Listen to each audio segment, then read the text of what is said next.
Welcome to the Slop Farm. Enjoy the video. In this video, I will show you how to make donuts like Krispy Kreme. First, let's prepare the dough.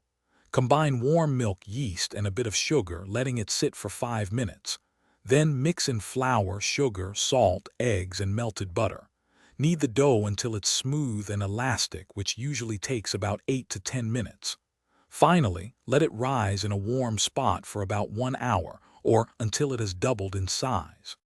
Once your dough has risen, it's time to shape those delicious donuts. Gently roll out the dough on a lightly floured surface to a thickness of about 1/2 inch. Use a donut cutter to create your donut shapes and the centers. Carefully place these cut donuts onto parchment-lined baking sheets. Now, let them proof for another 30 to 45 minutes in a warm, draft-free area until they look noticeably puffy. Now for the exciting part, frying. Heat about 3 to 4 inches of vegetable oil in a deep pot to a precise 350 degrees Fahrenheit. Carefully lower 2 or 3 donuts into the hot oil, making sure not to overcrowd the pot.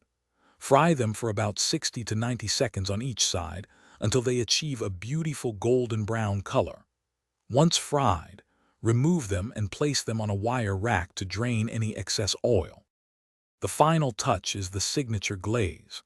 In a bowl, whisk together powdered sugar, a small amount of milk, and a dash of vanilla extract until it's smooth and has a pourable consistency.